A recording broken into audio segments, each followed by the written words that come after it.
mofinaina isan'andro atolotry ny mpitandrina rakotina valina maoly.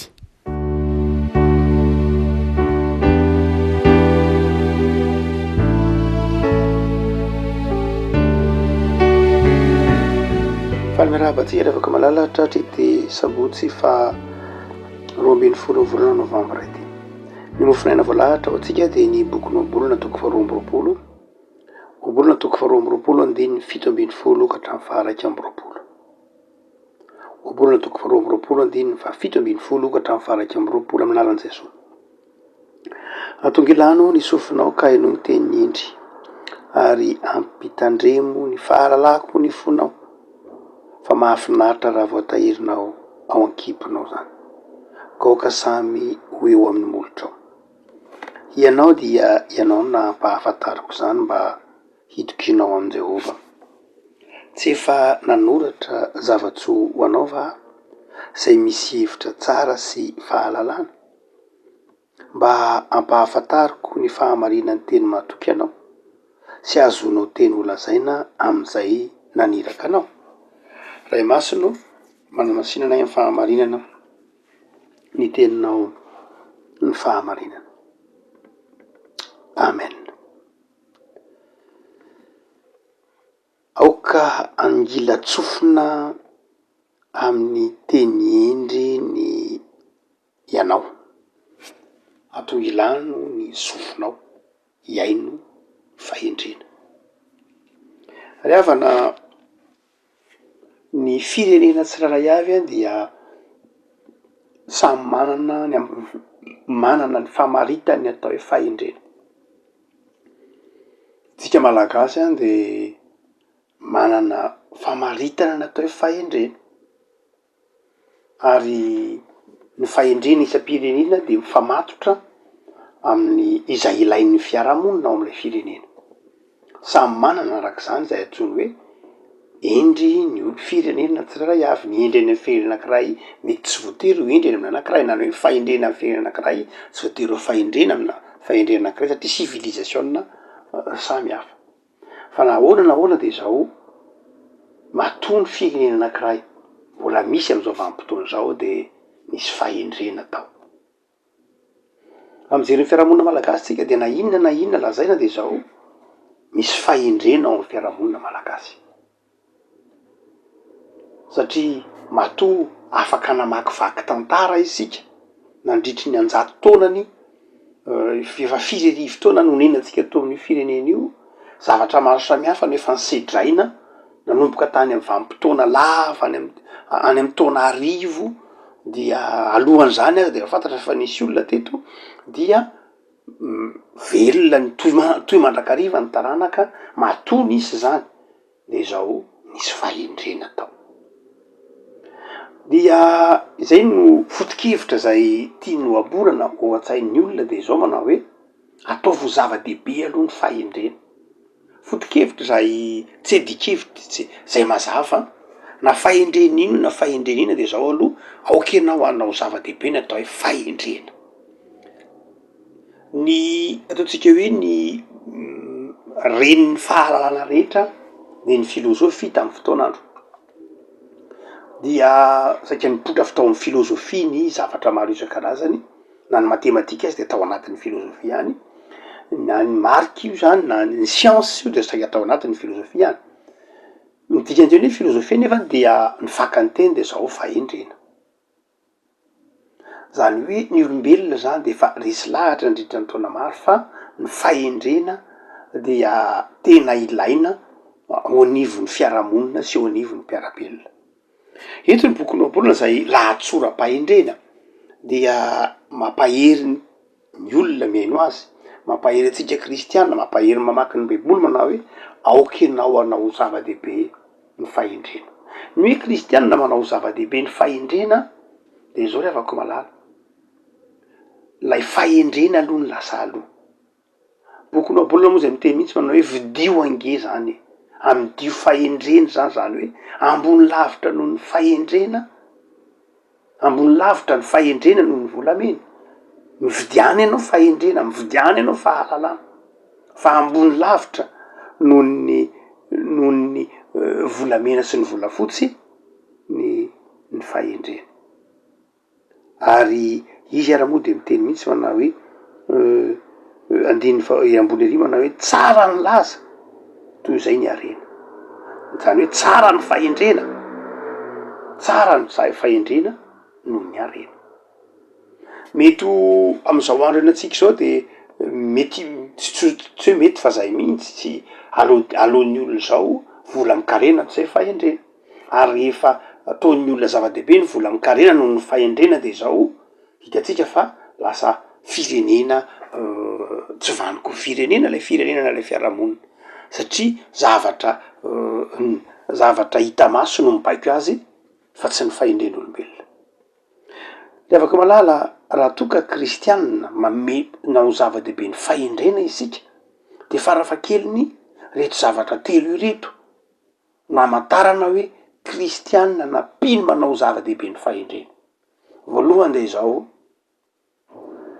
miangona izy aloha, mamaky baiboly izy, matahotra an'Andriamanitra. Io le tenenin'ny boky Noabolana manao hoe ny fahatahorana an' Jehova ny fiandram-pahendrena. Raha ny fianakaviana anankiray na ny ankohona anankiray manao hoe zay manao zava-dehibe ny fahendrena kanefa tsy miangona, tsy mivavaka, tsy matahotra an'Andriamanitra de tsy marina zany. Fahendrena hafa mihitsy zany fahendrena miala amin'ny finoanan'Andriamanitra zany. Fahendrena karazany hafa mihitsy izany fahendrena mandositra ny baiboly na mandositra ny fiangonana zany. Karazam-pahendrena tatsinanana angam'izany zay fantatsika fa tsy miivo amin'ny vatan'ny olombelona, miivo amin'ny saina olombelona mety levona. Fa raha ny fahendrena izay kristianina andresantsika eto, raha kristianina ianao zany ka manao hoe za manao zava-dehibe ny fahendrena de zao manao zava-dehibe ny any am-piangonana ianao. Tsy lay hoe lafiny ra-panahy hoe miresaka amin'Andriamanitra. Andriamanitra izy miteny hoe le vavaka angizany any tsy vavaka ihany iny hafa fa hoe lay ny fiangonana dia loharano sy ny be hanovozam-pahendrena satria ao aminy misy ny baiboly, ao aminy misy ny famoahana ny hevitry ny baiboly, ao aminy misy fampianaram-ponoana, ao aminy misy fandalinana isan-karazany. Tsy lay hoe tsy lay mivavaka loatra iny zany efa mandeha iny efa tsy hevitra.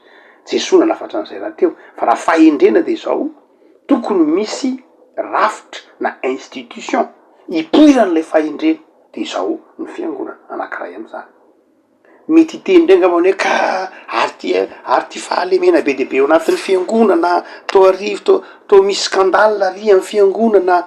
Eny natao amin'ny fiangonana tao Jerosalema nange nisy an'izany mandrakariva efa nisy foana zany fa tsy am'izao andro antsika zao. Fa tsy zany akory ny mahafoana ny fahendren'ny fiangonana na aiza raha fa tsy maintsy misy ahitanao an'izany. Fa ny zava-dehibe de zao manao hoe fitokisanao ny tenin'Andriamanitra ny tena zava-dehibe de ny fiazonanao ny fononao anatin'izany fiangonana zany. Fa ny faharoa de zao raha kristianina manao zava-dehibe ny fahendrena ianao de zao mampianatra anaka, manao zava-dehibe ny sekoly sy ny fianarana. Ny lalantsika malagasy any de manery ny hoe tsy maintsy miditra an-tsekoly ny zaza raha kely indrindra eo amin'ny fahaenitaonany, raha tara indrindra. Misy ara moa zany efa any amin'ny kresy any iny tsy na iny samy manana ny fiainany andaminany azy ndray aman-dreny. Fa izao raha firenena manao zava-dehibe ny fahendrena de tsy maintsy ho firenena manao zava-dehibe ny fampianarana izy. Jereo kely andiny faharoapolo, tsy efa nanoratra zava-tsy ho anaova, tsy efa nanoratra. Zany hoe novakianao zany lay fahendrena nosoratako. Rehefa miteny hoe novakina lay fahendrena nosoratana de zao sekoly zany, fianarana zany, fahalalana zany. Ahoana no atakaranao lay fahendrena raha tsy namaky lay zavatra nosoratana. Fahendrena tovoizina amin'ny alalan'ny soratra zany, zay de fahendrena kristianina. Zay mahatonga kristianina hoe sola scriptura, fahendrena tovoizina ao anatina soratra. Ny dikan'izany de fahendrena tovoizina ao anatina vaky boky, ao anatina vaky gazety, ao anatina biblioteka. zava-dehibe le avako malary zany fahendrena efa voasedra zany, fahendrena efa voasivana zany, marina fa tsy zay rehetra voasoratra akory de mitondra fahendrena avokoa, fatatsika rehetra zany. Fa ny foto-kevitra zay na inona lazaina de manao hoe zava-dehibe ny fahendrena tovozina any an-tsekoly. Ary io no mahatonga ny hoe ny mpampianatra ao am-baiboly amy kristianina de ny mpampianatra de tsy hoe mampianatra fotsiny fa manabe. Io no mahasamy hafa ny fampianarana sy ny fanabeazana. Ny baiboly de manazava ny boky noabolana, miteny izy manao hoe tsy efa nanoratra zavatry ho anao va, zany hoe ny dikan'le amakinao le soratra de azahoanao fahendrena, tsy lay mamaky le soratra ny zava-dehibe fa lay mandray le votoatin'lay soratra. Zany hoe tsy le mahay fotsiny ny zava-dehibe fa lay endrik'io. Betsaka ny olona mamaky soratra, zany hoe betsaka ny olona mahay mamaky soratra, betsaka ny olona mahay fa tsy nandray lay fahendrena. Ary io no mahasamy hafa ny tenentsika manao hoe fampianarana sy fanabeazana. Tsy tokony hisaraka reo. Ny fampianarana de fanomezana fahalalana sy fahazavantsainanao lay soratra io, fa ny fahendrena kosa de ny fahaizanao miaina am'izay zavatra novakinao, hainao ny miaina. Ny atao hoe fahendrena de fahaizana miaina, mitondra tena eo anatrehan'ny mpiarabelona, mitondra tena eo anatrehan'Andriamanitra, mitondra tena eo anatrehan'ny feon'ny fieritreretana. No zany de zao, ny kristianina manao zava-dehibe ny fahendrena de mampianatra anak'izy. Ary tokony ao anatiny teti-bolam-piainan'ny tokantrano kristianina ny fampianaran'ny zanaka. Fa tsy ny hoe ny mahavidy kilalao lafo vidy ho an'ny ankizy fa tsy mahavidy boky ho azy, mahavidy finday lafo be ho azy fa tsy mahavidy fa tsy mahafoy boky ampianariny akory, ianarany akory. Mahavita miezaka manao zavatra ho an'ny taranaka tsangam-bato fa tsy mahafoy ho azy anaovan'ny mozika na anaovan'ny activité parascolaire akory. Zava-dehibe ny hoe ray aman-dreny manao zava-dehibe ny amy fampianarana ny zanany, manao zava-dehibe ny fampianarana any an-tsekoly. Ary io no hitatsika raha eto Madagasikara, ty amy tany mahantra moa zany tahaka ny Madagasikara de zao ampahan-kely varavety amy teti-bolam-pirenena mba atao am'izany hoe fanabeazana zany. De tsy gaga sika amina firenena zay manao ampahany be de be mihitsy aza amy teti-bolam-panjakana, amin'ny fampianarana mbola mibolila ihany ny mpianatra, mibolila ihany ny tanora, maika fa amina firenena zay tsy manao zava-dehibe ny fanabeazana, tsy manao zava-dehibe ny fampianarana. Re afaka malala ny kristianina manao hoe zay de manao zava-dehibe ny fahendrena, de zao kristianina manao zava-dehibe ny fampianarana izy, ny fanabeazana izy.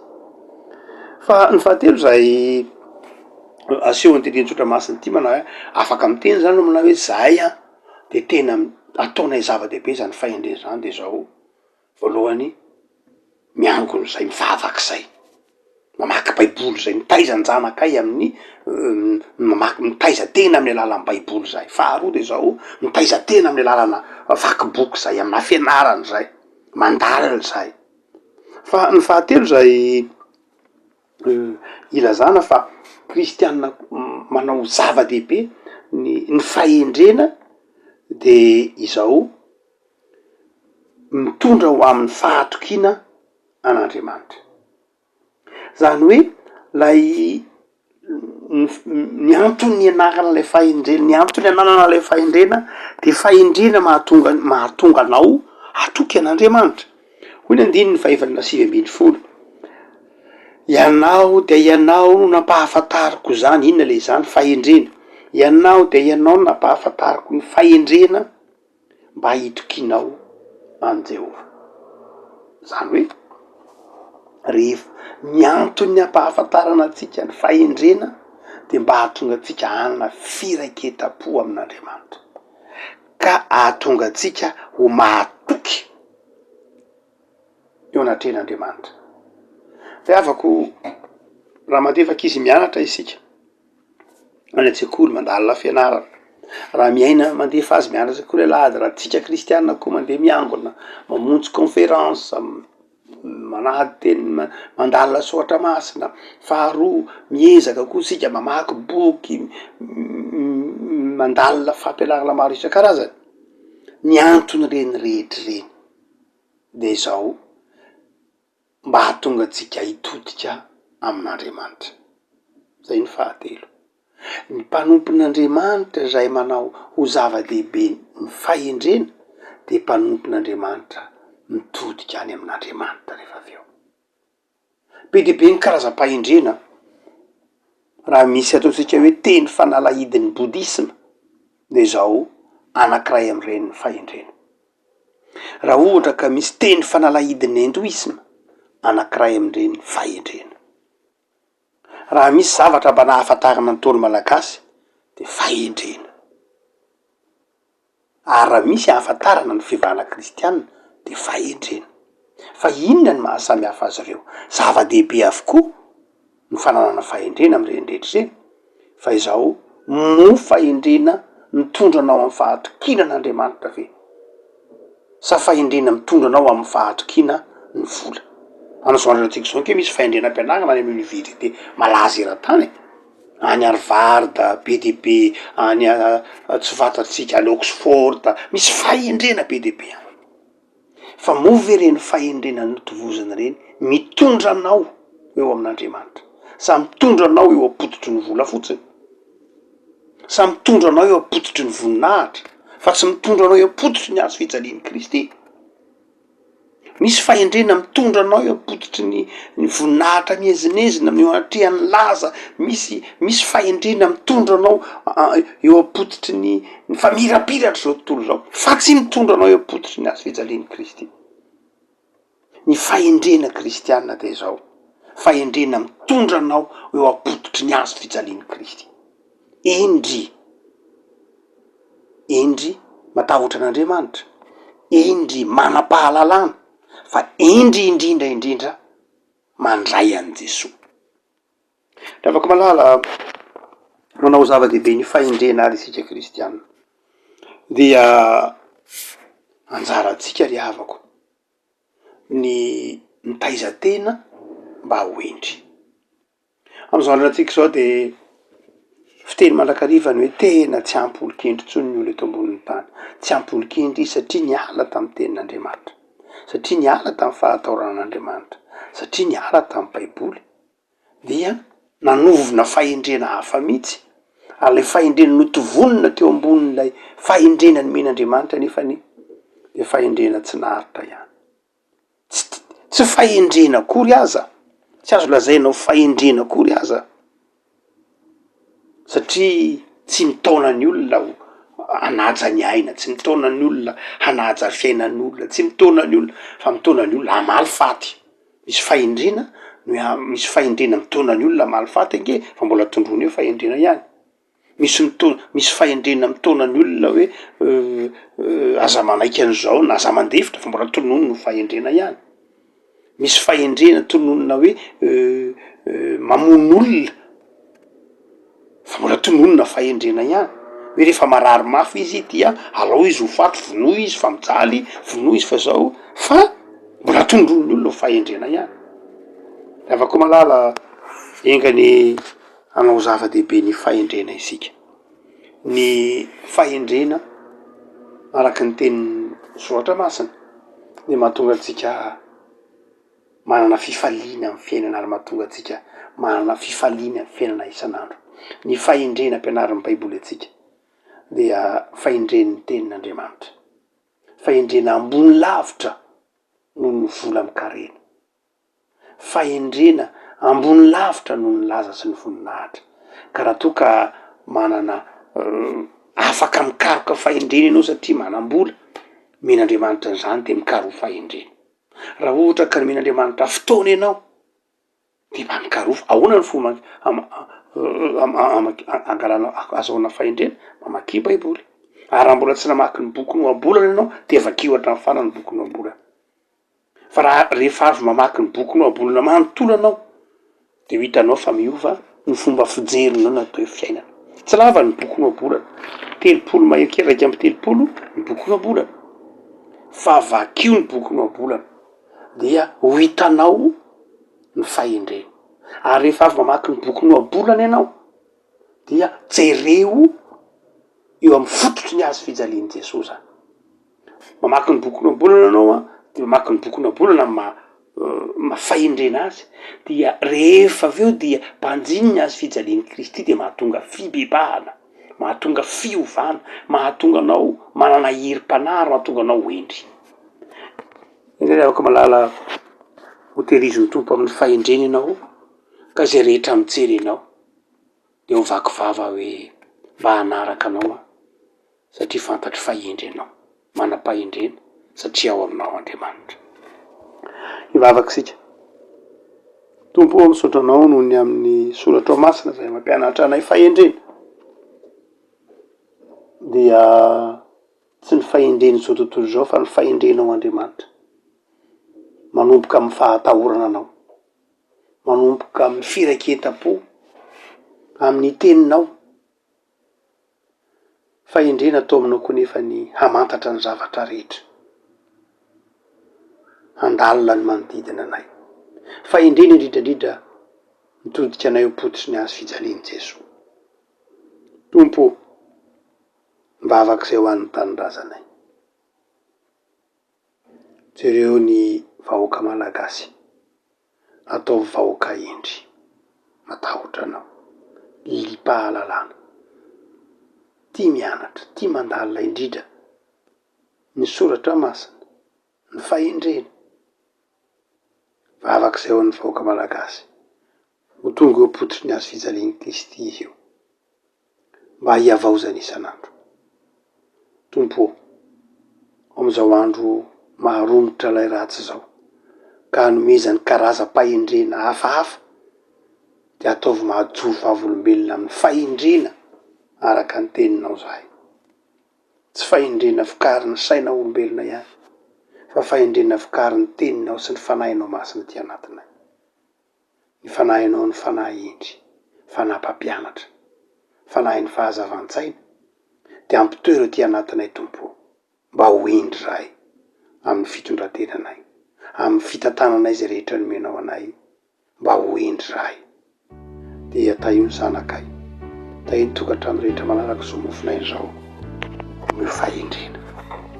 Misaotra Jesosy. Amen.